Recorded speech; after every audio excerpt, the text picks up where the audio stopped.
The Philosophic Corruption of Physics, Lecture 3. Okay, let's start. In the last class, we saw how Kant's ideas quickly made their way to England and had a disastrous effect on physicists' understanding of matter and force. Now I want to go back to the continent and discuss what happened to physics there in the later part of the 19th century. And to set the context, let me first give you a certain perspective on Kant's philosophy. I mentioned earlier that in regard to the concepts of space and time, Kant managed to combine the worst elements of his predecessors while purging every element of truth. Well, he does the same thing in epistemology. Recall that there were two major schools of modern philosophy, the rationalists and the empiricists. Now, each of these schools combined an element of truth with a major error. As I've indicated on the board, the rationalists believed in innate concepts. They thought knowledge started from innate ideas. But they also believed in the efficacy of reason. They thought that these innate ideas enabled us to build on them and actually achieve a knowledge of reality that is not given in sense perception, that goes beyond what we get in sense perception. So they did believe in the efficacy of reason. Now the empiricists, on the other hand, denied the rationalist starting point. They said there are no innate ideas. Knowledge is based on sense perception. So far, so good.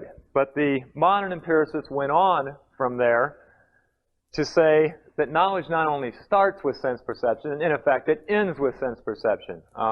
Knowledge is limited to what they called sense experience, which was not a direct experience of the external world, but rather images in our minds. So this is the skeptical conclusion that the empiricists came to. Now, in order to develop a proper epistemology, what would you have to do?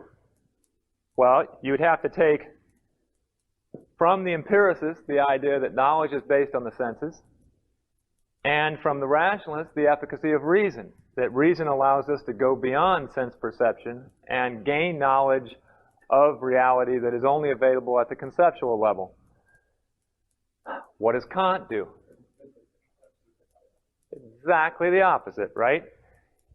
He takes the skepticism of the empiricists, combines it with the innate concepts of the rationalists. Kant agrees with the empiricists that our knowledge is limited to an inner world of sense experience.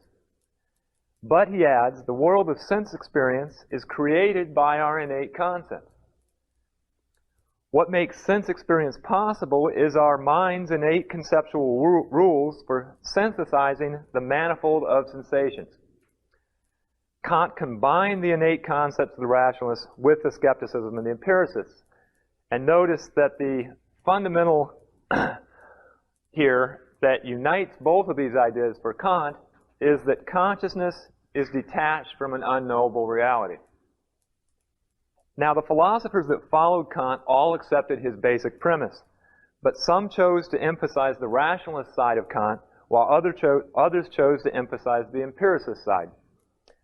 Now, we saw that Kant's immediate followers in Germany, the Romantics, chose the rationalist, mystical side. In physics, they thought they could start with innate concepts, the so-called a priori conditions of experience, and deduce or intuit the laws of the phenomenal world. But the Kantian rationalists failed so obviously and dramatically that the tide turned, and German physicists swung over to the empiricist side. The new empiricists accepted Kant's definition of physics as the science that gives mathematical descriptions of appearances. But they thought that Kant was much too optimistic about what could be deduced from the categories. Instead, they said, scientists must accept the appearances as brute facts and simply describe them, without attempting the hopeless task of explaining why the appearances have to be as they are. Now, as some of you know, the dominant 19th century school of Kantian empiricism goes by the name of positivism. The most influential positivist in physics was Ernst Mach. Mach spent his career in Prague and Vienna. He was professor of physics at the University of Prague from 1867 to 1895. And then he accepted the chair in philosophy of science at the University of Vienna until his retirement in 1901. And what I want to open with today is discussing Mach's views. I'm going to start with his philosophy and then go into his specific views in physics. And you'll see how Mach's physics follows from his philosophy. So I have a number of points to make about Mach's philosophy here. Let me see. Actually, it's another triad, 3. First, Mach was a phenomenalist. Now, Mach, of course, accepts Kant's idea that reason is limited to phenomena, that is, to the manifold of sensation. Not sensations of anything for Mach, just sensations. Now, he describes the crucial point in his early philosophic development when he writes, quote, "I have always felt it as a stroke of special good fortune that, at the age of 15, I came across a copy of Kant's Prolegomena to Any Future Metaphysics. The book made a powerful and ineffaceable impression on me, the like of which I never afterward experienced in any of my philosophic reasoning." Or philosophic reading, excuse me. Now, Mach goes on to describe the revelation he had shortly thereafter. Quote, "The superfluous role played by the thing in itself abruptly dawned on me. On a bright summer day in the open air, the world with my ego suddenly appeared to me as one coherent mass of sensations, only more strongly coherent in the ego. This moment was decisive for my whole view." Unquote. So, contemplating Kant's phenomenal world brought about a fundamental change in perspective for Mach. Existence and consciousness disappeared. They both dissolved into sensations. The sensations are regarded as neutral, neither mental nor physical. They just are. However, we seem to perceive a world of things around us. Now, what is the status of entities according to Mach? Quote, "A thing is a thought symbol for a compound sensation of relative stability. Properly speaking, the world is not composed of things as its elements, but of colors, tones, pressures, spaces, times, in short, what we ordinarily call elementary sensations." Unquote. Now, of course, this isn't very original. Who does it remind you of? Did somebody say Hume? Right, exactly. Mach has merely gone back to Hume, but now from a Kantian perspective. Kant's perspective allows Mach to believe that Hume's ideas don't lead to skepticism, but they lead to science. Now, what is science on such a view? Mach identifies its basic goal. Quote, "The aim of scientific research is the discovery of the equations which subsist between the elements of phenomena." Now, elsewhere, Mach speaks of science as the math of sensation. Now, he was very high on math because he thought that the equations were the means of describing the sensations in the most economical way. Okay, now this should just remind you of Kant's definition of physics, right? Physics, according to Kant, is simply the mathematical description of appearances. And all Mach has really added to that is that the appearances reduce to sensations. Now, Galileo and Newton had said that the goal of physics was to understand the basic nature of the external physical world. Now, Mach will have none of that. He agrees with Kant and Cardinal Bellarmino that science merely describes appearances and adds that the appearances reduce to sensations. Now, notice that one implication of Mach's view is that the distinction between physics and psychology collapses. There are no minds perceiving a physical world. Reality is just sensations.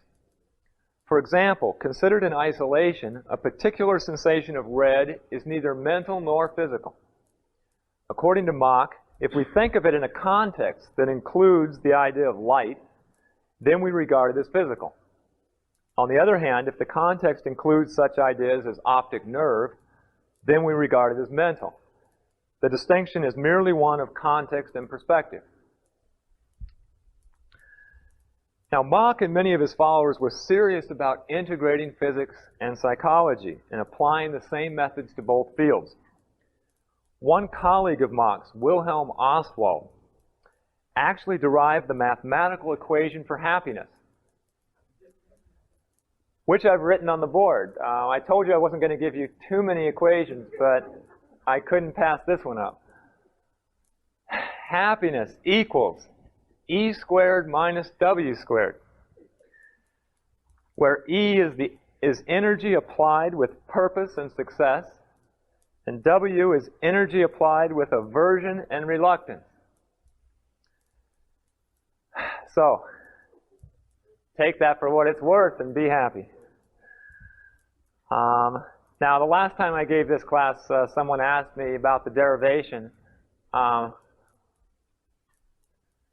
If anyone is tempted to do that, all I can tell you is that the premises are every bit as arbitrary as the conclusions, so it wouldn't help you. Why the squares? Well, the squares are actually my favorite part. What's your problem with the squares?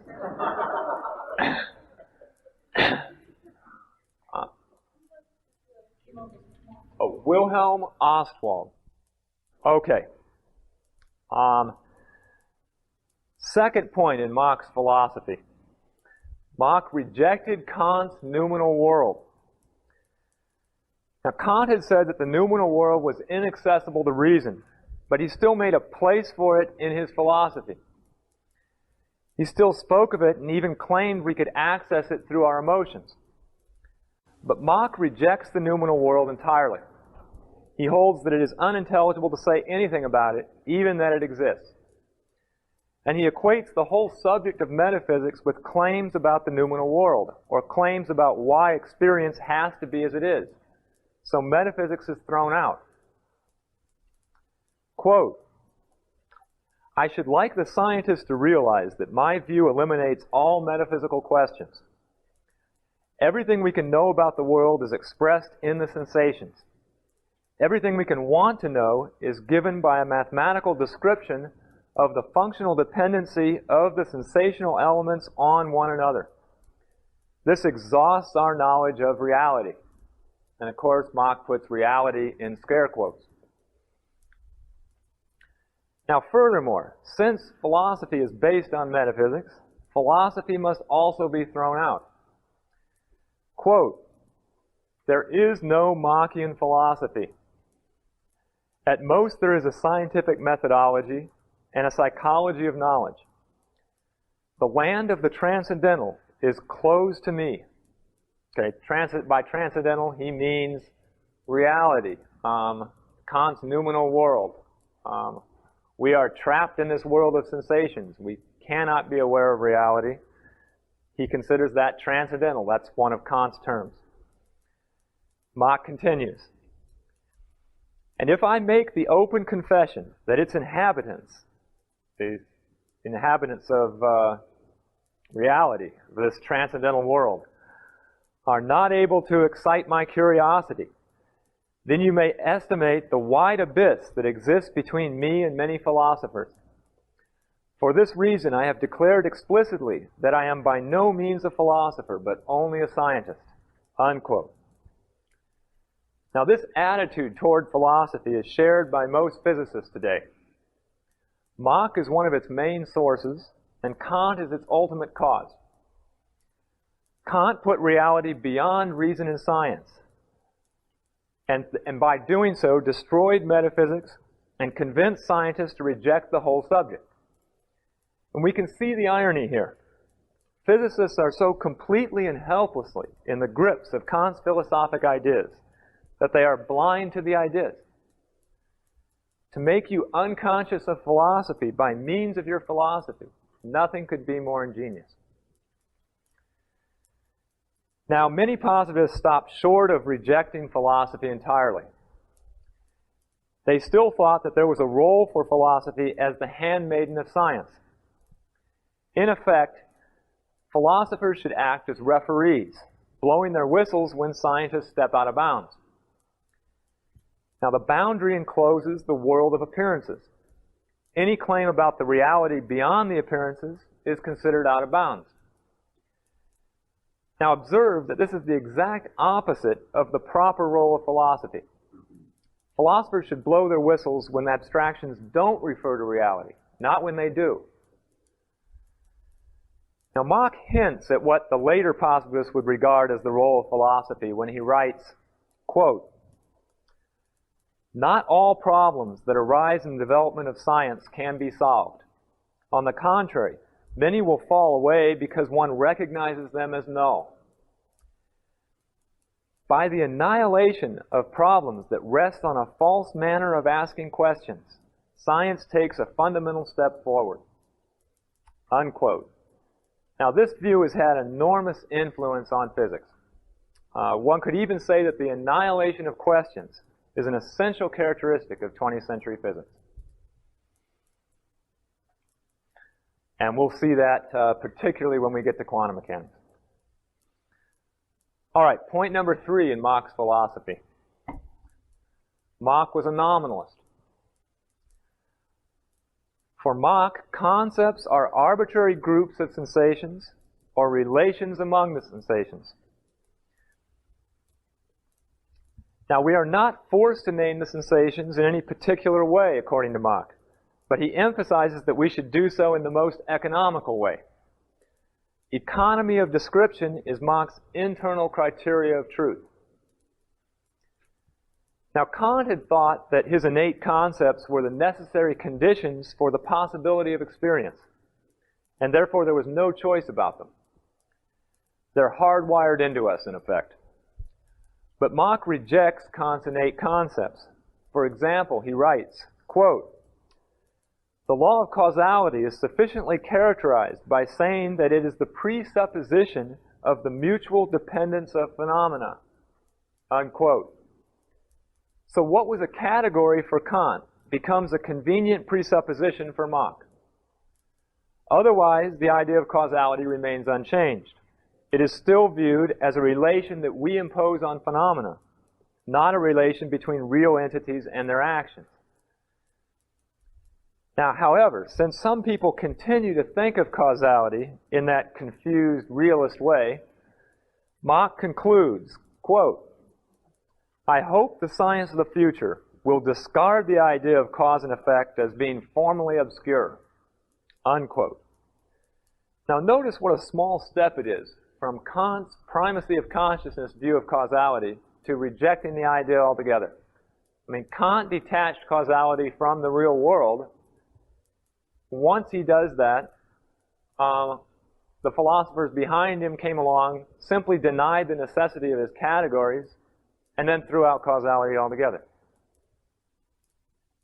Now, Mach admits that we use concepts that are not names for groups of sensations or their relationships. People use these concepts as though they're referring to something beyond the sensations. Now, in some cases, according to Mach, the concepts should just be rejected.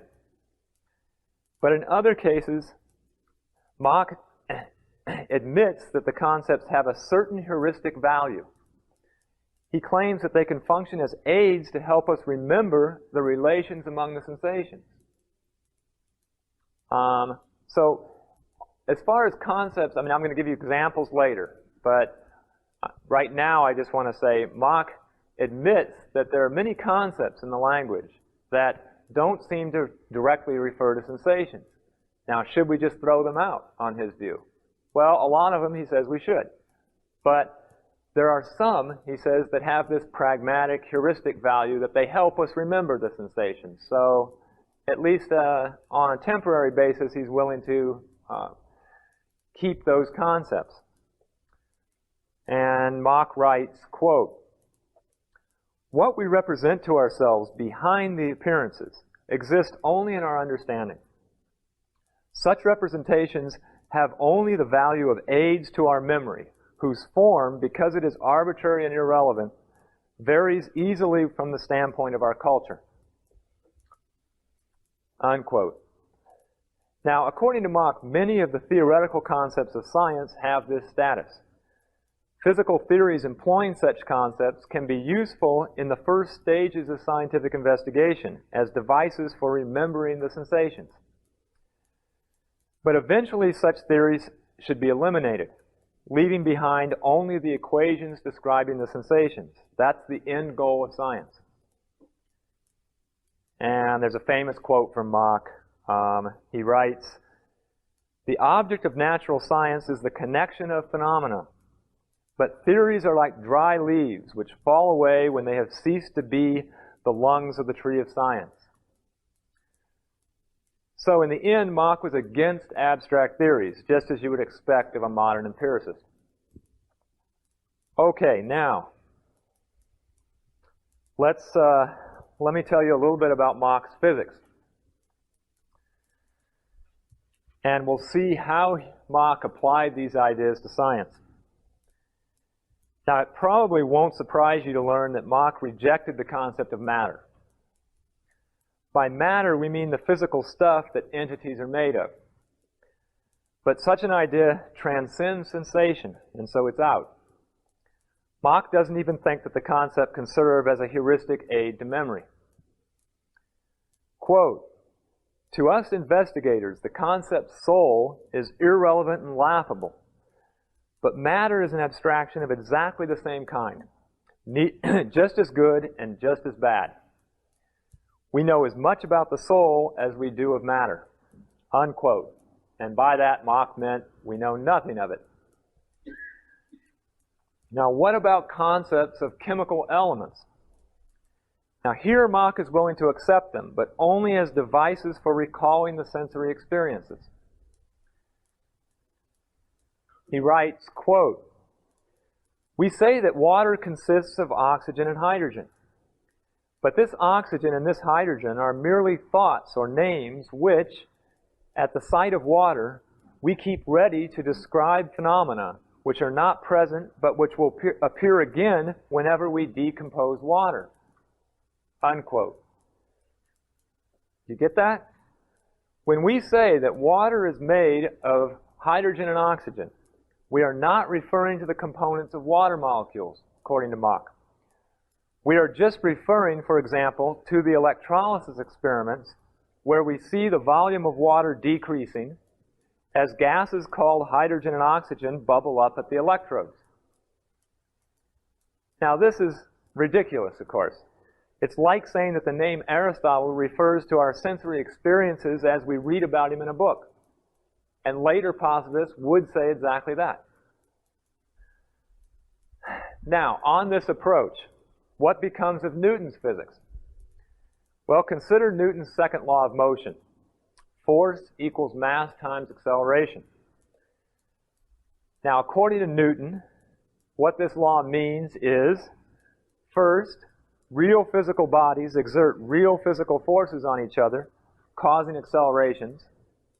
And second, the bodies have a property called mass by which they resist acceleration when acted upon by other bodies.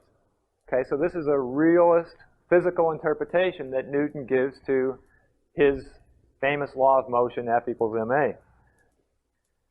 Now, according to Mach, all this is nonsensical talk about things in themselves, just metaphysical hooey. Mach asks, what do we actually observe? And he answers, we observe appearances accelerating. Therefore, the actual empirical content of Newton's laws involves nothing more than the observed regularities in the accelerations of appearances. Now, consider two appearances that interact. Newton tells us that the forces are equal and opposite. So, what that means is that the mass of the first body multiplied by its acceleration has to equal the mass of the second body multiplied by its acceleration. Now we can do a little bit of simple algebra and rearrange that equation and see that the ratio of the mass of the first body to the mass of the second body is equal to the acceleration of the second body divided by the acceleration of the first body. In other words, that the ratio of the masses is simply equal to the inverse ratio of the accelerations of the two interacting bodies. Now, for Mach, this is an analytic definition of mass. The ratio of the masses is just defined as the inverse ratio of the accelerations. That is what we mean by mass, according to Mach. The inverse ratio of accelerating appearances. So mass is no longer a real physical property of real physical bodies. Now, what about force? Kant derived the concept of force from his categories, specifically from the category of causality. But the positivists reject these innate concepts. Mach and his followers couldn't find a referent for force in sensations, just as Hume couldn't find a referent for the concept of cause. So the positivists decided that force doesn't have any empirical content either. The equation F equals ma is just an analytic definition of force. In other words, it's true by definition. So the meaning of Newton's laws of motion is reduced to appearances accelerate, and they do so in such a way that if we know how appearances 1 and 2 accelerate when they interact, and we know the same for appearances 1 and 3, then we can predict how appearances 2 and 3 will accelerate when they interact. In other words, the laws just name an observed regularity in accelerating appearances. Now, notice that the phenomenalist view, if adopted consistently, stops physicists from asking any interesting questions. If one considers mass to be a real physical property, there may be much more to know about it. For example, what is the relation between the inertial and gravitational properties of mass? Is there a relation between mass and electric charge, etc.? A primacy of existence approach leads to the view that concepts are open-ended, with much more to discover about their reference. But the primacy of consciousness approach leads to the view that concepts are dead ends. They just refer to items in consciousness, and that's it. The statement appearances accelerate doesn't give rise to any questions. Now, this is one of the ways that Kant's ideas lead to stagnation in physics, and we'll definitely see that in the last two classes of this course on relativity and quantum mechanics. Any questions on Mach so far? Phil? How could all of Mach's rationalizations permit him to explain the predictive power of the principles that Newton discussed in the Principia and the optics? The question is, how could Mach explain the predictive power of, for example, Newton's theories, given this kind of interpretation that he gave to the physics in terms of a mere regulation among sensations? Now, he doesn't have a good answer to that. That's the problem faced by anyone who falls back on a Humean foundation in philosophy. Now, Hume was more consistent than some of the intellectuals that followed him. Hume actually ended in complete skepticism and admitted that his ideas don't allow him to reach any conclusion at all. Remember, there was a quote that I read to you from Hume where he said, "I am no longer able to even consider any opinion as more likely than any other." So Hume recognized that once you take this primacy of consciousness perspective and you say everything is just, all we can do is associate sensations, there's no way to validate induction and predict the future. Mach was not quite that consistent. He didn't give an explanation, or nothing that I think serves as an explanation, and he just took for granted that Newton's laws worked. Brian. Positives like Mach and the later logical positives like Popper. Is that the same thing?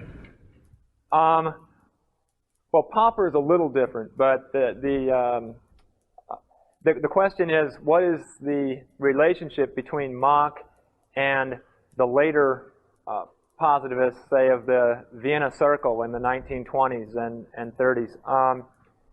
And I would say same basic ideas, and all of those people that made up the Vienna Circle were deeply influenced by Mach.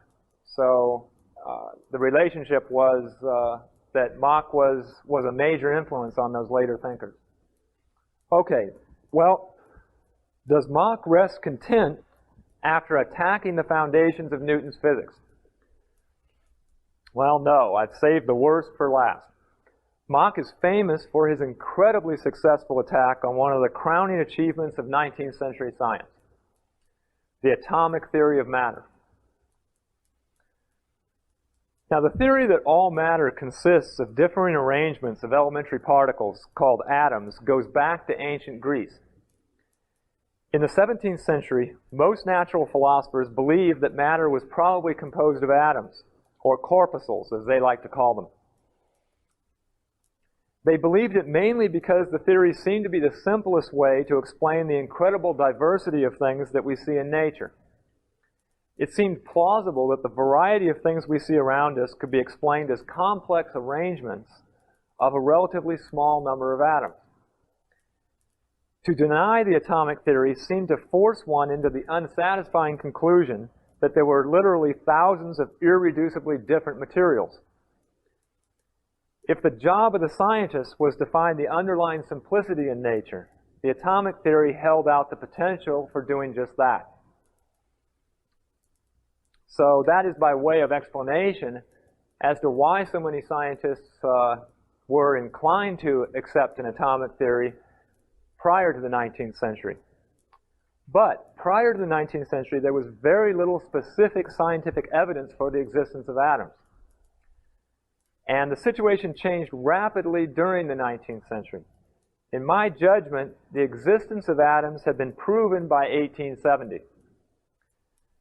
Now, I don't have time in this course to go over that proof, which is why I gave you this handout the first day, where I briefly summarized what I consider to be the major pieces of evidence in favor of the atomic theory of matter that were discovered in the time period from 1800 to 1870. So hopefully you've all had a chance to look over that handout and see the reasons for my conclusion. I'll briefly sum up what the handout contains.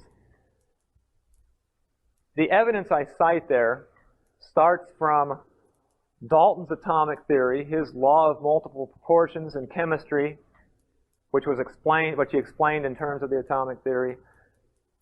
It goes from that evidence to Avogadro's explanation for the law of combining volumes of gases,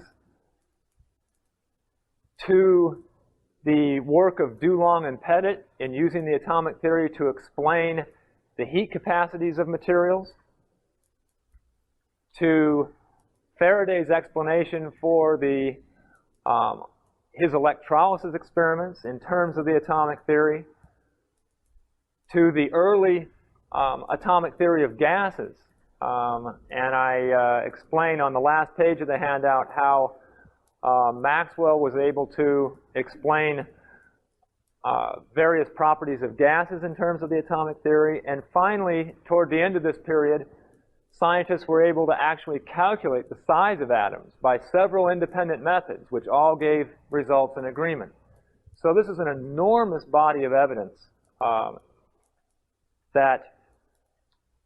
an enormous range of observed data that can be explained with the atomic theory and that no continuum theory of matter could explain at all. So what what I tried to show in the handout was that by 1870, the atomic theory of matter had triumphed in both chemistry and physics, and the evidence in favor of atoms was overwhelming. Now, physicists are ruthlessly objective. They go by the facts, right? Wrong. Mach arrives on the scene in the 1870s, shortly after the atomic theory of matter was proven, and of course he rejects it. Atoms are things in themselves, the reality behind the sensations. Therefore, they are transcendental metaphysics, not science, and must be thrown out. The only way the idea of atoms could possibly be justified is by arguing that the idea is a useful aid for remembering the sensations, according to Mach. But Mach claims that atoms serve no such purpose. They are too uneconomical in his view. Now, after the great triumphs of the atomic theory, this should have been regarded as heresy. Mach's fellow physicists should have ridiculed him. They should have told him that if all he wanted to do was stare at appearances, he should find another profession. But of course, that didn't happen. Quite the opposite. His colleagues were also in the grips of Kant's philosophy, and Mach became their leader. The incredible truth is that in the late 19th century, after all the brilliant work that had proven the existence of atoms, the atomic theory was rejected by most physicists in continental Europe. Phenomenalism completely dominated physics, and Mach was the single most influential physicist throughout Austria and Germany. Does that surprise you? That is a real horror story in the history of science. Now, it is commonly thought today that the distinction between classical and modern physics arose in the 20th century with the development of relativity and quantum theory. That is not true. Physicists recognized in the 1890s that a fundamental change had taken place in their science. Heinrich Hertz, a prominent German physicist and a neo-Kantian, published a book in 1894 in which he contrasted the old physics with the new. Shortly thereafter, in the 1890s, the terms classical and modern physics came into use. So well before relativity and quantum theory. Now, in essence, the distinction is this.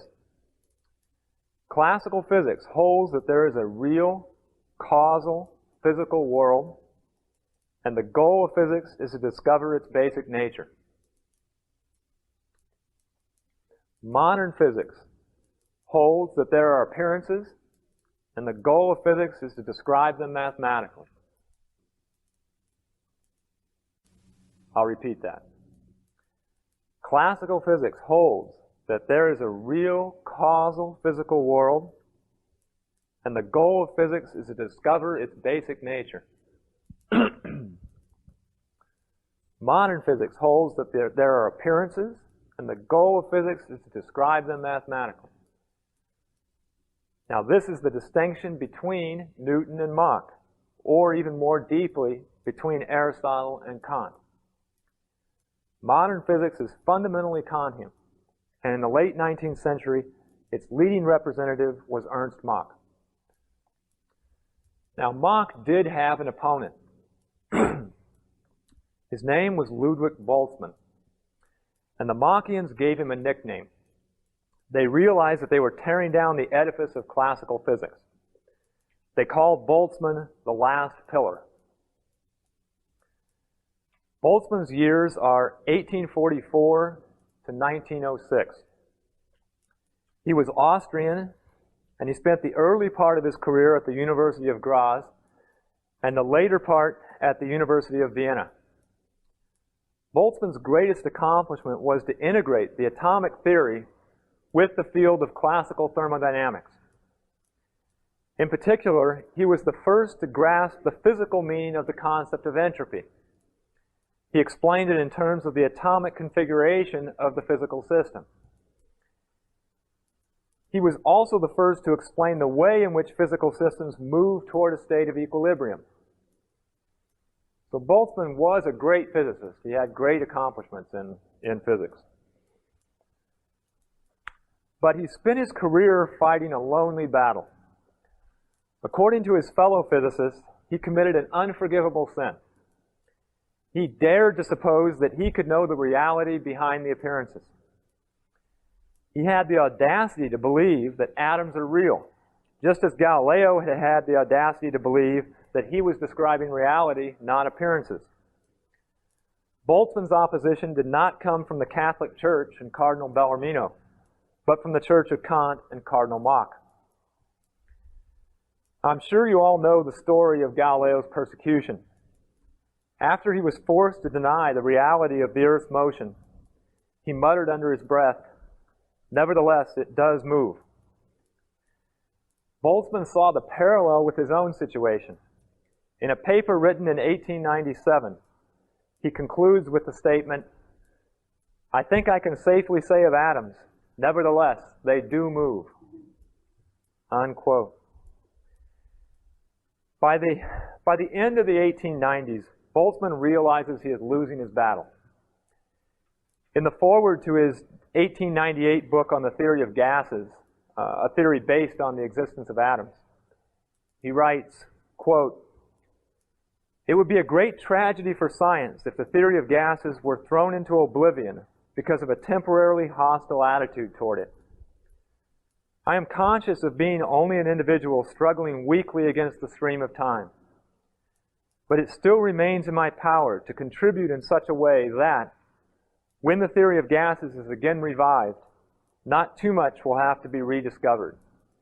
Unquote. In a lecture the following year, he expresses the same thought in a more personal way. Boltzmann was 55 when he wrote the following. "I see myself as a man grown old on scientific experiences. I might even say that of those who embrace the old with a full heart, I alone am left. At least I am the only one who still fights for the old to the extent that he can. I regard it as my task in life to elaborate the classical theory as clearly and logically as possible, and contribute to this theory as far as I have the power. The aim is to ensure that it need not be discovered a second time. I present myself to you, therefore, as a reactionary, a man left behind, one who is enthusiastic for the old, the classical, in the face of innovators." Unquote. Well, innovators is a very generous term for his opponents. In this sense, Cardinal Bellarmino and the men of the Inquisition were innovators. Now, Boltzmann knew he was not a philosopher, and because of his ignorance of the field, he was at first reluctant to engage in philosophic debates. However, he eventually realized that he had no option. In order to defend the atomic theory and the ideas underlying classical physics, he found himself forced into philosophy. He remarks in a 1903 lecture, quote, "While I responded with some hesitation to this call to mix in philosophy, philosophers mixed in science all the more often. Long ago they encroached on my field. I did not even understand what they meant, and so I wanted to inform myself better about the basic teachings of all philosophy." So Boltzmann begins to study philosophy in an attempt to understand the attacks on his physics. He goes on to describe what he discovered in his studies. Quote, "To sample the most profound depths, I first turned to Hegel. But what an unclear, thoughtless torrent of words I found there. Even with Kant, I had such difficulty in understanding a number of things that I thought he might be mocking the reader." Naivety here is heartbreaking. Boltzmann continues, "Thus a dislike, yes, even hate, developed in me against philosophy. The most mundane things are a source of insoluble riddles to philosophy. To explain our perceptions, it constructs the concept of matter, and then finds that matter is fully unsuitable for having perceptions itself or for giving rise to them in a mind. With endless cleverness, it constructs the concepts of space and time, and then finds it absolutely impossible that things exist in this space or that events occur in this time. It finds insurmountable difficulties in the relationship between cause and effect, between body and soul, and in the possibility of consciousness. In short, in all and everything. Yes, in the end, it finds it wholly inexplicable and self-contradictory that anything at all exists. Unquote. Now, we can only sympathize with Boltzmann's reaction to German philosophy. His reaction is perfectly conveyed in the title of a lecture that he gave to the Vienna Philosophic Society. The title was "Proof that Schopenhauer was a degenerate, unthinking, unknowing, nonsense-scribbling philosopher whose understanding consists solely of empty verbal trash."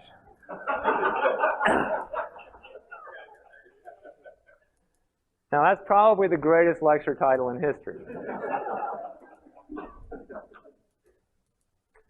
Now, despite all that, Boltzmann did not simply reject the whole field of philosophy. He still sees that philosophy is needed as a foundation for physics. He writes, quote, "If real advances are possible, they are only to be expected from the collaboration between philosophy and the natural sciences." Unquote. And just as Boltzmann disagrees with Mach's pretense at rejecting philosophy, he also disagrees with Mach's rejection of theories in physics. He responds to Mach with a beautiful aphorism: "Nothing is more practical than theory."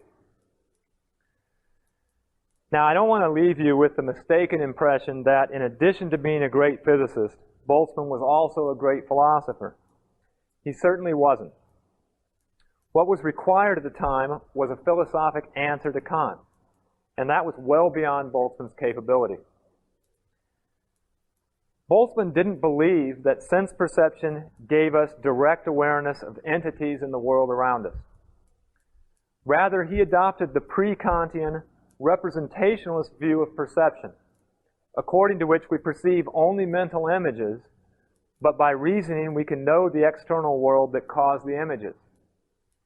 Okay, this was the standard position in early modern philosophy from Descartes through Locke.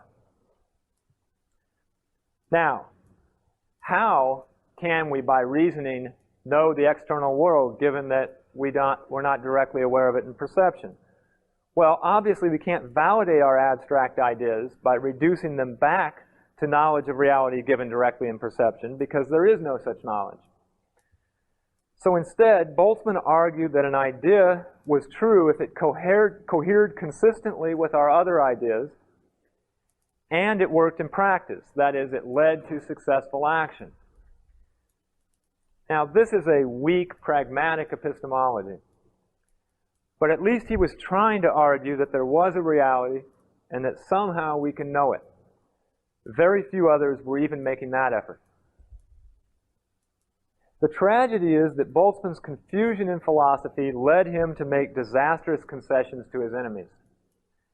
At times, he even seemed to give up the effort to convince his fellow physicists of the reality of atoms, if only they would agree that the atomic theory should be used for pragmatic reasons. In some lectures, he suggests that his claim that atoms exist is not so different from the claim that, quote, "atoms are simple and useful mental representations for dealing with the observed phenomena," unquote. So Boltzmann didn't seem to realize that this sort of concession amounts to a complete surrender to Mach's view that physics just describes appearances. Now, despite all his errors, I think Boltzmann did the best he could. To illustrate how passionately he felt about his battle, I want to read you one of his favorite poems, along with his comments on it. Now, this is not a great poem, but it gives insight into Boltzmann. It refers to the story that Pythagoras, after discovering his famous theorem, made a sacrifice to the gods by slaughtering 100 oxen. Okay, here's the poem. Truth stands in eternity, if only the stupid world would recognize her light. The theorem named for Pythagoras is valid as in its time. Pythagoras dedicated a sacrifice to the gods, who sent him the ray of light. 100 oxen slaughtered and burned announced his thankfulness. Oxen since that day, when they suspect a new truth to be unveiled, raise up an inhuman roar. Pythagoras fills them with horror, and powerless to resist the light, they close their eyes and tremble. Boltzmann comments, today, do we not hear louder than ever the bleating of the obscurantists against the new discoveries? Yet happily for us, it is the storm heralding the coming of spring. But until then, light-hearted jest comes too soon. Until then, arm for the bitter, bloody struggle, which is not fought with powder and lead, yet has sent thousands to their graves, thousands of the noblest. Unquote. Boltzmann was not speaking of himself when he wrote this, but he could have been. He prophesied his own fate. By 1906, he was too disgusted and discouraged to fight anymore. He committed suicide at the age of 62. Most historians of science today are anxious to offer reasons for Boltzmann's suicide that don't have anything to do with the triumph of the new physics of appearances. They point out that Boltzmann had health problems. His eyesight was beginning to fail. He suffered from headaches and asthma. But they fail to mention that Mach suffered from even more severe health problems, and he didn't kill himself. The historians also point out that Boltzmann suffered for years from bouts of depression, but they leave unanswered the question of what he was depressed about. The central value in Boltzmann's life was his work in physics. The only explanation I can accept for his suicide is that he no longer felt the desire to continue that work. And I think we can guess the reason that he lost the desire. He could and did love classical physics, but he could feel nothing but repugnance for the new Kantian physics. What could he do when he was alone, overcome by disgust, and didn't even know how to fight his opponents? He ended his life and left the battle to us. Now, where do we go from here? The last pillar of classical physics has fallen, and we're into the 20th century. Germany, the land of Kantian philosophers, is now the acknowledged center of theoretical physics in the world. And next I need to tell you about relativity and quantum mechanics, the 20th century theories of physics that came out of Germany. But before I do, let me wrap up a few points. First, who won the battle between Mach and Boltzmann? Now, strangely enough, almost all historians of science say that Boltzmann won. That it is a sad irony that he committed suicide right about the time that physicists accepted the atomic theory. Now, I disagree with the historians for one primary reason. Fundamentally, the disagreement between Mach and Boltzmann was not about atoms. It was about the philosophic foundations of physics. Does physics study the basic nature of the physical world, or does it give mathematical descriptions of appearances? Now, on this issue, Mach scored a decisive victory. Physicists accepted Kant's definition of their science. Einstein once made the following very perceptive remark about Mach's influence. Quote, "I believe that those who consider themselves opponents of Mach scarcely know how much of Mach's outlook they have, so to speak, absorbed with their mother's milk." That's absolutely true. And Einstein was at least philosophically astute enough to recognize it. Now, to drive home how much physicists did absorb from Mach, I want to read you a fascinating passage from a book entitled The Grammar of Science. This book is on the reading list that I passed out the first day with the course outline. The book is by Carl Pearson, an English scientist and positivist, and the first edition was published in 1892.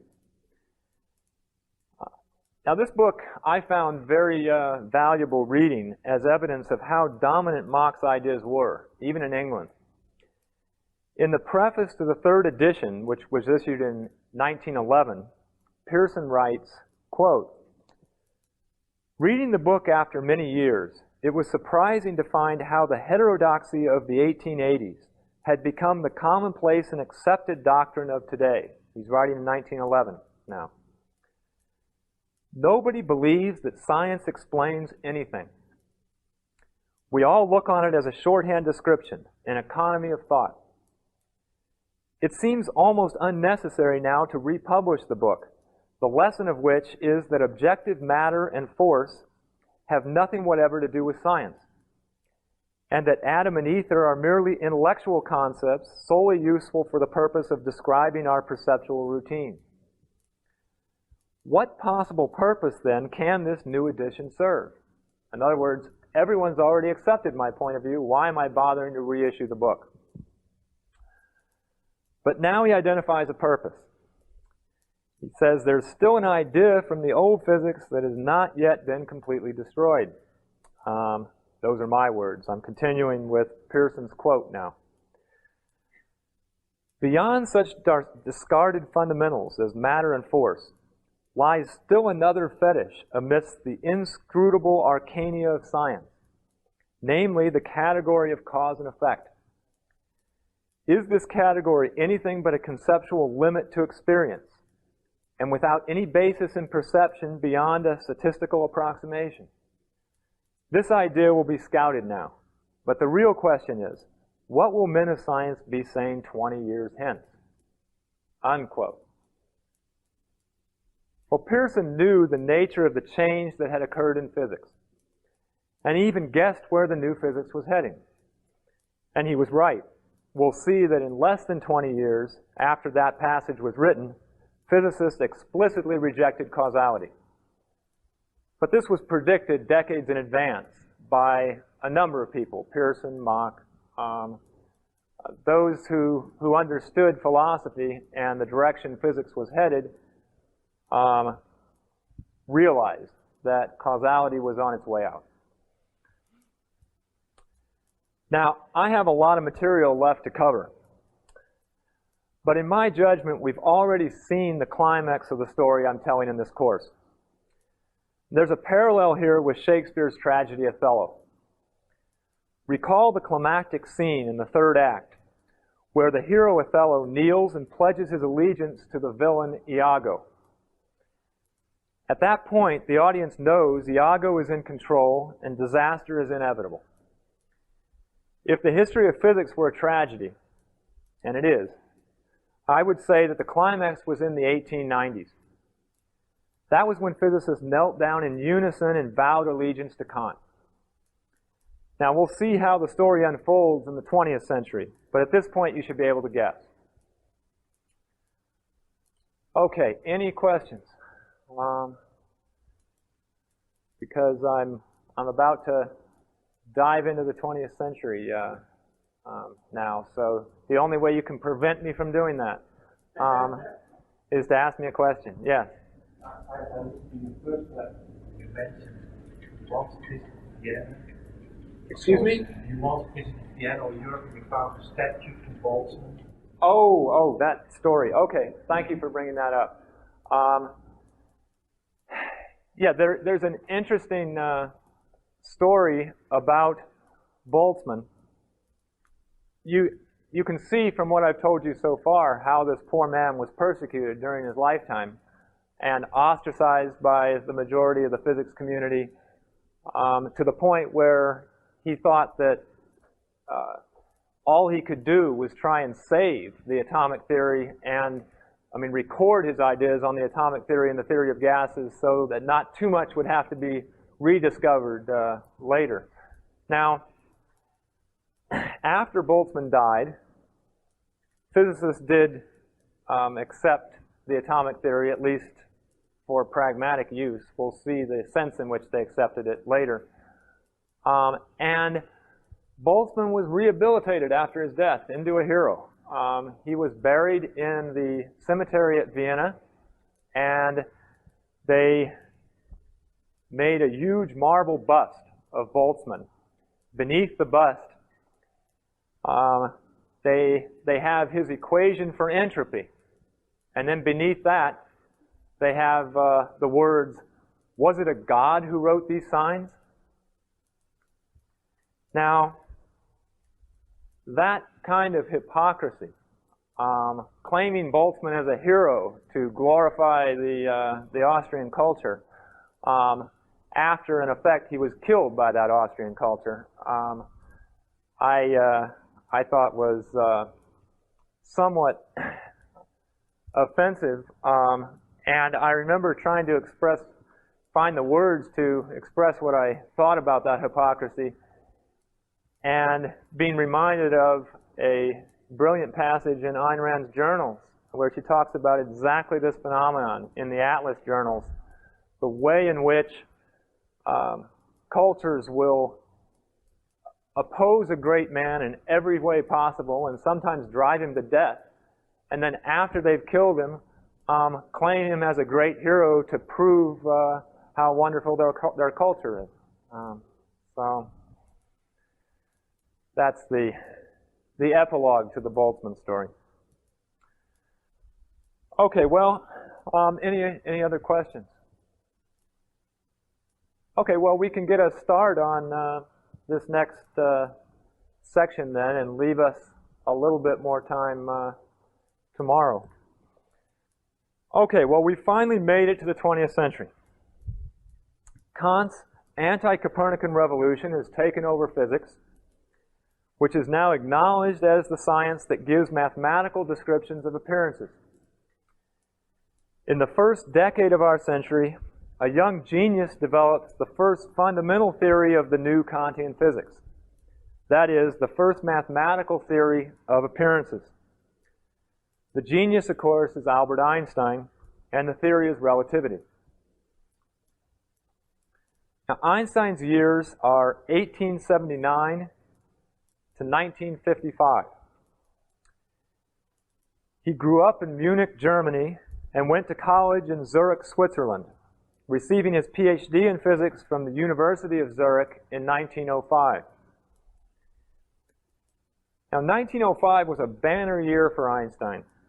At the age of 26, while working in the Swiss Patent Office, he finished his dissertation and wrote 3 landmark papers in physics, one of which was his first paper on relativity. Now, Einstein was an historic genius.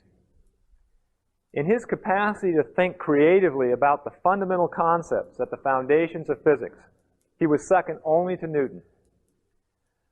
Einstein once said that as a student he realized that the separate fields of physics could, quote, devour a short working life without satisfying the hunger for deeper knowledge, unquote. It was then that he decided to, quote, sin out the paths that led to the depths and disregard everything else, all the many things that clutter up the mind and divert it from the essential, unquote. Now, the ability to do that is the hallmark of genius. Unfortunately, Einstein was a genius in the same sense that Plato was. Not because of the truth of his ideas, but because he thought originally on the widest level of abstraction in his field. Einstein's tragedy was that he applied his genius only within physics. He was remarkably unoriginal philosophically. He simply absorbed his philosophic ideas from the culture around him, and then used his genius to reconstruct the foundations of physics in accordance with those ideas. So before we can begin to discuss Einstein's physics, I first need to tell you about the philosophy that Einstein accepted. And we'll go ahead and make a start on this today. I don't know whether I'm going fast here and discouraging questions in some way, because I'm actually ahead of where I was when I've given this course before. But I hope I'm not Blowing you away. Okay. All right, first point of Einstein's philosophy. Einstein was a phenomenalist. Shouldn't surprise you. He agrees with Kant that we are not directly aware of an independent world, but only of a manifold of sensations that we order by means of concepts. I quote from Einstein's book, Essays in Physics. The first step in constructing the idea of a real external world is the formation of the concept of bodily objects. Out of the multitude of our sense experiences, we take, mentally and arbitrarily, certain repeatedly occurring complexes of sense impression, and we attribute to them the meaning of a bodily object. Considered logically, this concept is an arbitrary creation of the human mind. The very fact that the totality of our sense impressions is such that by means of thinking it can be put in order, this fact is one which leaves us in awe, but which we can never understand. One may say the eternal mystery of the world is its comprehensibility. It is one of the great realizations of Immanuel Kant that the setting up of the real external world would be senseless without this comprehensibility. Unquote. So Einstein views it as a miracle that we can impose arbitrary concepts on a chaotic stream of sensations and thereby create an intelligible world. And he has a point. If that was what we did, it would be a miracle, right? Okay, point number 2 in Einstein's philosophy. And this is going to sound like I'm just repeating what I said about Mach, but we'll get to some differences in a minute. Einstein was a nominalist. Now, you can already see that from the quote that I just read. Einstein believes that concepts are arbitrary constructs that refer either to groups of other concepts or to groups of sensations. There is no logical procedure in guiding us in creating them. They are free inventions of the human mind. The only test of their validity is our success in using them.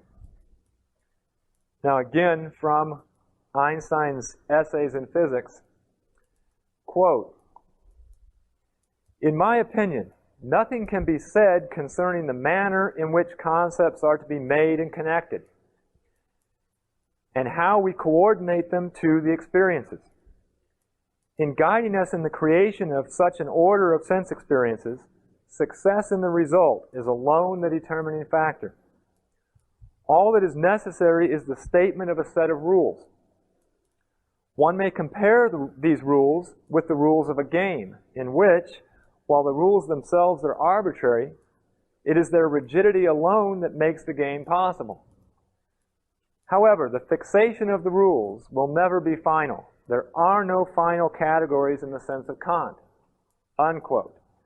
So what is Einstein saying? He's saying that, in essence, he accepts Kant's subjectivism, but denies the necessity of his categories.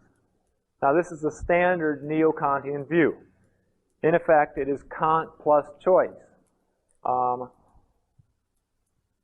All we're aware of is an inner world of that is this manifold of sensation. What we do in concepts, Kant says, is we have these innate concepts that automatically arrange and order that manifold of sensations in a certain way that we have no choice about. Our basic conceptual structures we have no choice about. What the neo-Kantians did was simply add choice to the conceptual realm. They said, well, all we have are this manifold of sensations, but we can choose to conceptualize it any way we want. So it's arbitrary. Concepts are, quote, free inventions of the human mind, in one of Einstein's most famous phrases. Okay, now up to this point, we could say that Einstein's views closely follow those of Mach. But here is where he parts company with Mach. Point number 3, Einstein was a rationalist. Now recall that Mach despised theory. He thought it could only be justified as a temporary prop, an aid to arriving at the final mathematical description of the sensations. After one reaches the equations, one should throw the theory away, according to Mach. But Einstein is, above all, a theorist. He could not possibly accept such a view. He agrees with Mach that theories cannot be induced from experience, but he nevertheless holds that they are indispensable. Einstein simply rejects the inductive method in science. Again, from Einstein's book, Essays in Physics. Quote, "There is no inductive method that could lead to the fundamental concepts of physics. Failure to understand this fact constituted the basic philosophic error of so many investigators of the 19th century. Logical thinking is necessarily deductive. It is based on hypothetical concepts and axioms." Unquote. Elsewhere in the same book, Einstein writes, quote, "We now realize how much in error are those theorists who believe that theory comes inductively from experience. Even the great Newton could not free himself from this error." Unquote. Well, good for Newton, right? May we all commit the error of basing our abstractions on reality. Unfortunately, Einstein avoided this so-called error in constructing the basic concepts of relativity. Now, notice that rather than rejecting the arbitrary, as Newton did, Einstein accepts it explicitly and on principle. In his view, the theorist necessarily starts with the arbitrary. There isn't any other place to start. There is no way to get our theoretical concepts from experience. Now, it was actually in large part the rationalism of modern Big Bang cosmology is, I think, due in large part to Einstein's influence here. Okay, now I'll give you one more quote as a demonstration of Einstein's rationalism. In another of his books, Relativity, the Special and General Theory, he writes, quote, "Why is it necessary to drag down from the Olympian fields of Plato the fundamental ideas in natural science and attempt to reveal their earthly lineage?" You get that question? Why is it necessary to drag down from the Olympian fields of Plato the fundamental ideas in natural science and attempt to reveal their earthly lineage? Einstein answers, "In order to free these ideas from the taboo attached to them, and thus achieve greater freedom in the formation of ideas and concepts. It is to the immortal credit of David Hume and Ernst Mach that they, above all others, introduced this critical conception." Now, what did Einstein mean by that? Well, according to Einstein, we could be content to play in Plato's world of forms if it were not for those great champions of earthly observation, Hume and Mach. Now, may Aristotle forgive me for reading that quote. Now, of course, Einstein's method is somewhat better in practice than it is in theory. Otherwise, he couldn't have accomplished anything. But you can see how bad his philosophic ideas were. I have exactly a quarter after, so I'm supposed to wrap up here. I think what I'll do is, this last point I have to tell you about in Einstein's philosophy is very short, but I'll save it for next time. So we'll draw a line here. Thank you.